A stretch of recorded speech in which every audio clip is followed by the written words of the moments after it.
Renault Notaro, Carl Hungus, elephants in the room. There's really not much to say, so we'll jump right to the elephant in the room.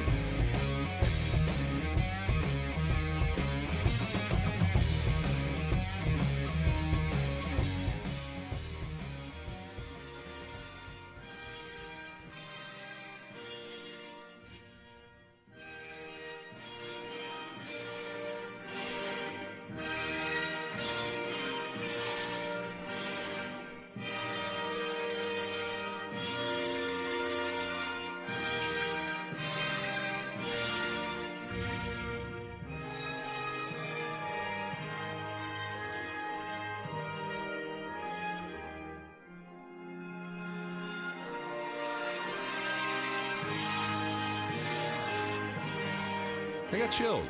I got to be honest. I got chills. Can you use this as background music for a live read? Be the first time you've done a live read with this kind of music in the background. I think, and we might have to do more live reads. It is Wrestle Week, the final day of Wrestle Week with Elephants in the Room. This hour brought to you by Sterling Auto Sales. We like to welcome Sterling Auto Sales on board, selling cars, clean, low mileage, high-quality used cars for over 50 years, serving the High Plains, serving Colorado and surrounding states. Sterling Auto Sales now in Franktown, just south of Denver, only 4 miles east of Castle Rock. It's worth the drive, people. If they don't have it on their website, if it's not on the lot, Sterling Auto Sales will find it for you. Go to the website, sterlingautosales.ft.com. That's sterlingautosales.ft.com. Welcome aboard. Just 4 miles east of Castle Rock in Franktown. That's the King's music, baby. It's the King's music.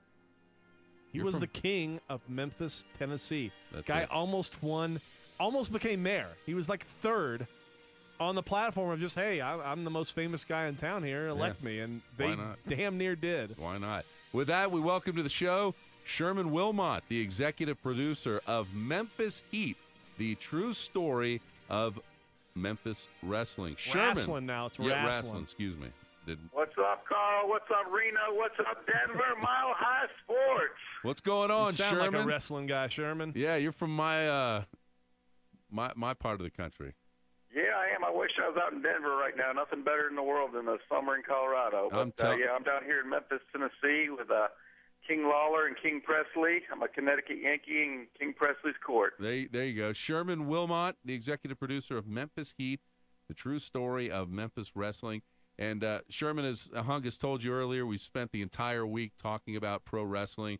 We had the Sklar brothers on earlier in the show talking about. Oh, fantastic! Love the Sklar brothers. Yeah, talking about their love of wrestling. How did you fall in love with wrestling? I moved to Memphis in 1974 from Connecticut and turned on the TV on a Saturday morning. And every Saturday you're growing up, you've got cartoons. Well, down south, the cartoons are over, and the real TV starts around 11 a.m. with studio wrestling based out of here in Memphis. And it was like nothing I'd ever experienced before. From day one, it was Jackie Fargo and Tojo Yamamoto against George Barnes and Bill Dundee from Australia. They had Tojo in the ropes, had his arms tied up in there. They wouldn't let him go. And off the top ropes came George Barnes with a chair while Bill Dundee held his legs, and I was hooked ever since. Well, you know, you're obviously a Memphis guy, but Memphis as a territory before wrestling really went national and mainstream was considered one of the preeminent territories out there. So what was it, in your opinion? You're obviously an expert on the subject now that you've got the documentary movie out there. What was it, you know, was it a factor of so many different things that made the city of Memphis fall in love with pro wrestling at the time? What was it, in your opinion? Well, a big factor was Memphis is a medium market, probably, you know, somewhere between 30 and 40 in the country in size, and we didn't have a professional sports team here. We didn't have an NBA team. We didn't have an NFL team. We did have an ABA franchise at one point. So the big entertainment for us was wrestling. Professional wrestling was our NBA. That was the one big factor. Another big factor was the amount of incredible talent that came through here was just amazing. Starting in the late 50s with Sputnik Monroe, who came down from Washington State through Alabama and ended up in Memphis as the #1 heel in Memphis. And that started the big boom of wrestling in the late 50s, and it continued on in the 60s with people like Honey Boy, Jackie Fargo, the Fabulous One, the Interns, the Medics, Don and Al Green, Phil Hickerson, and really kind of took the world by storm in the early 70s when Jerry Lawler started wrestling here, and Jerry is still the king of Memphis. And so it's been about a 40-year run for Jerry Lawler, and he surrounded himself with incredible talent, with Jimmy Hart, with Superstar Dundee, Handsome Jimmy Valiant. Just it goes on and on. It's just a lot of great talent came through here, and of course I can't talk about Memphis wrestling without talking about the TV show hosted by Lance Russell and Dave Brown, which was here every Saturday morning, and then was sent to the various towns like Louisville and Lexington and Evansville, Nashville, on a different time frame. But that TV show really kind of set the territory on fire, and these guys knew that if they didn't make you buy a ticket for Monday night here in Memphis, then they weren't going to get paid. So it was a very hand-to-mouth type business. Sherman Wilmott, the executive producer of Memphis Heat, a documentary, the true story of Memphis wrestling. So is Jerry Lawler still as big as ever in Memphis? He still is. He did run for mayor again recently. His best opportunity to run for mayor was about 2000, and he did come in third place. And, he's kind of like the honorary mayor of Memphis. Before him, Sputnik Monroe probably would have been able to win because he was very large in the African-American community as one of the top heels. And he was also beloved by the kind of rock and roll rebel youth growing up in the late 50s as a rebel figure. And he was one of the first guys to integrate the South in the wrestling world. He did it by forcing them to allow the African-American patrons to come sit down with the white patrons. So he's kind of a civil rights hero, too, and we explain that fairly well in the movie. It's funny, you're saying all these names in here, and we talked about earlier in the show, but I do want to bring it up here now. The Andy Kaufman, Jerry Lawler feud. Comedy Central used to run a couple documentaries on Andy Kaufman, and I was trying to remember what his last name, Lance Russell, the commentator who called so many of those matchups there. So it's good to be able to hear all these guys again. But was it that feud? Take us back if you lived through that. What was it like to have this Hollywood guy, this guy on Taxi? He was on Taxi at the time, Andy Kaufman, really considered the first performance artist and like meta comedian out there to, the joke is on the audience the whole time. I'm not the one making the jokes. What was it like to have that guy come in town? And was that really the time that Andy Kaufman and Jerry Lawler were on Late Night with David Letterman? That really put Memphis wrestling on the map, right? It really did.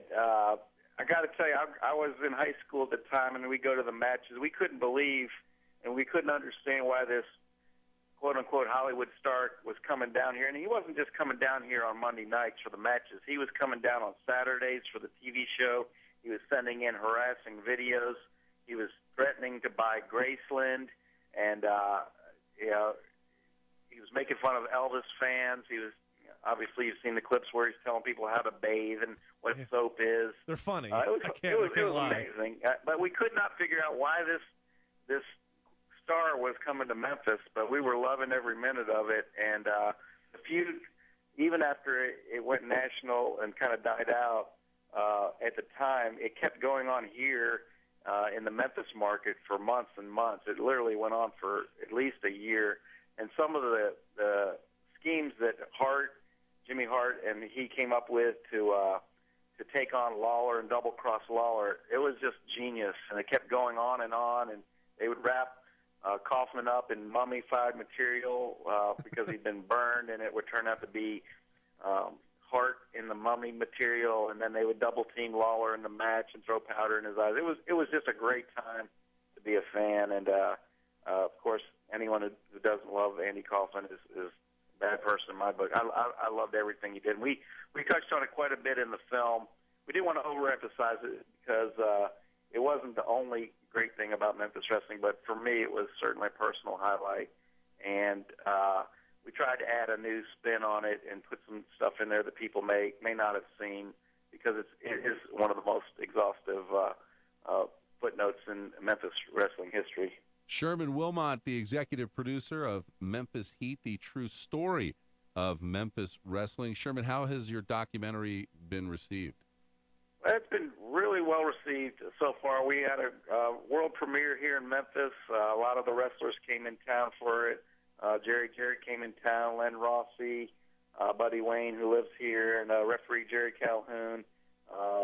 We just had a held over 3-week run in Memphis. We did a week in Nashville last month, and Jonesboro. We're trying to take it first through the Southern Territories, and it's been received well by both wrestling fans and people who may not know anything about it, may even look down on wrestling in a way. But it's a film that appeals to both fans and non-fans, because there's a lot of great stories in the film. Every one of the wrestlers in the film, from Lawler to Handsome Jimmy Valiant to Sputnik Monroe and Billy Wicks, they all could have had their own documentary done on them. These guys are all old-school characters who played themselves in the ring, and it was a different time, and it was just real characters. And what we wanted to do was take it to movie theaters first, so that people could get the feeling of what it was like to be in the Coliseum back in the day with the surround sound and the crowd noise. And we've added a great Memphis soundtrack with one of the top music producers in the world, Doug Easley, who's worked with everyone from Sonic Youth to the White Stripes to the Breeders to Guided by Voices, and just really made it just a fun 90-minute unadulterated entertainment ride. Was this your first foray into documentary filmmaking, or was it just, I love this wrestling so much, I want to put this on celluloid? I had made a blues documentary about 10 years ago, but this was more of a collaboration with a director, Chad Schaffler here in Memphis, and my co-executive producer, Ron Hall, who wrote a book. It's kind of a coffee table book. It's called Sputnik, Masked Men, and Midgets, the Early Days of Memphis Wrestling, and it's got a CD of Sputnik Monroe and Jackie Fargo and Len Rossi and Handsome Jimmy, when they all released songs, 45s back in the day, and then about 300 or 400 pages of images, old school wrestling images, posters, tickets, and it's just a really fun book. And we wanted to do a film to promote the book, and the film kind of took on its own life when Chad Schaffler and his producer Billy Worley tracked down a lot of these guys who we weren't even sure who was alive when we started this, but we ended up getting a fair amount of people we wanted to track down, interviewed, from Jackie Fargo to Billy Wicks, and we dug up some footage of Sputnik Monroe, which is extremely rare, and for most of viewers, it'll be the first time to ever see him speak. Well, Sherman, we thank you so much for coming on the program tonight. We got to get you out here to Denver to do it sometime, so let's try to talk sometime, see if we can get a Denver screening going, okay? Absolutely. Love Denver, and tell everyone to go on to Facebook.com/Memphis Heat and friend us. Excellent. Right. Hey, Sherman, we appreciate it. Sherman Wilmott, the executive producer of Memphis Heat, the true story of Memphis wrestling. Very interesting. Very interesting stuff. I love a good wrestling documentary. I love a good documentary, but wrestling, if this guy can really get to the bottom of it and see the sort of human side of everything, I love that. That's good stuff. We're going to take a break. We'll be back. More Wrestler, Dead or Alive. We're Elephants in the Room on Mile High Sports. We're giving something away during every live and local hour.